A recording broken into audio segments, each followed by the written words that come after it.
Hello again, word lovers. Long time no see. Well, not that long, I hope, maybe about a week. But that way of greeting is an example of something we're looking at today. That is a calque. To calque is to borrow a word or phrase from another language, but simply translate it into your language. Calque itself is a loan word from French, meaning a tracing, an imitation, a good copy. Some examples of calques would be flea market, which you take from marché aux puces, which was the French market for small things. That went German into Flohmarkt, so you got it almost converging again.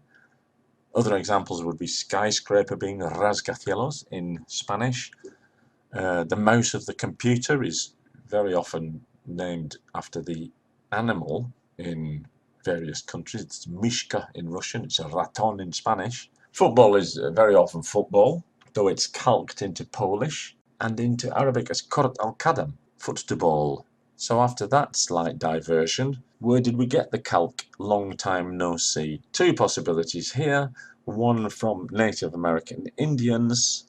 We can date that to a 1900 book, 31 Years on the Plains, etc., etc., a long title. But there's another more widely accepted route, which is that it came from Chinese, Mandarin Chinese, a phrase, Hoju Bujiang, I risk saying, meaning long time no see. And that was imported back via the British Navy. And there are quite a few examples of that. Here's another calque from Chinese. It arose during the Korean War of the 1950s and is to wash the brain. Ji Lao Hu. Another nice calque into English is paper tiger, which dates from before the First Opium War. And the word chopstick is a kind of half calque. In the 1690s, the British sailors partially translated quaidse, which meant fast boys. The first element was a distortion of Cantonese cap, meaning urgent. And another little sort of calque from there is chop chop. Come on, let's do it quickly. Chop chop. And the second element, tse, giving us cap tse, which got sort of mutated into chopstick. But here we have simply some Chinese words that have made their way into English. Typhoon is a wind from Taiwan, strictly speaking. Tycoon is a great nobleman. Ketchup is still known as catsup in some English-speaking places. Koi chap, or something similar in Chinese. Brine of fish, possibly spread via the Chinese community in Vietnam in the late 19th century. And while we're with food, another foodstuff is known as touches the heart, although we know it by the direct Chinese words dim sum. And houses in China are often built according to wind and water. You've probably guessed that's feng shui. Gung ho is a mixture of things as well. US Marine Corps Major Evans Carlson, who took the suggestion from one of his friends that in order to build up the work ethic, he would use the Chinese phrase work together, gung ho. So perhaps not authentic Chinese, although as far as I can see, kumquats is, as is lychee, tofu, wok, kung fu meaning literally skill or accomplishment. Tai chi, tai is extreme, chi, limit.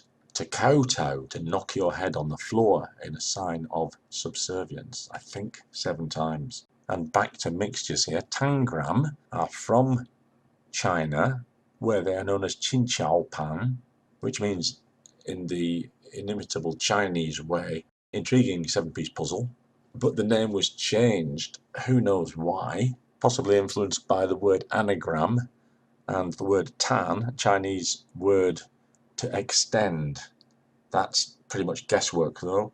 Sometimes we yen for a more accurate etymology, and in that sense of yen, to really want something, that's Chinese as well. And what you really want etymologically is opium. It's a craving for opium.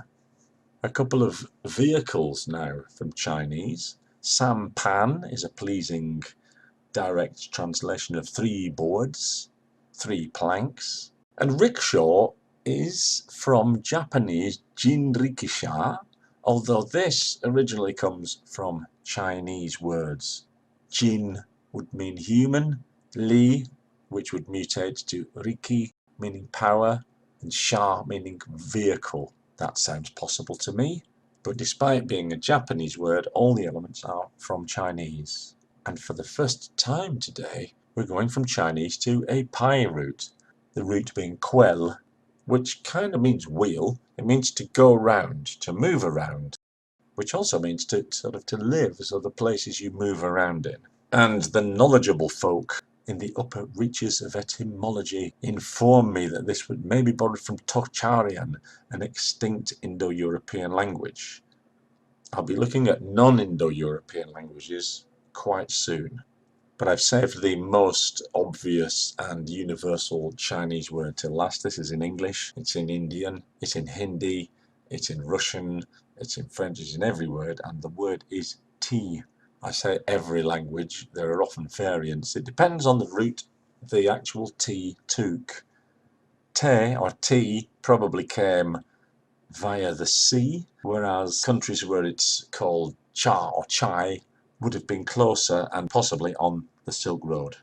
And the Silk Road is where we end this brief investigation into the Chinese words and calques that have somehow made their way into modern English.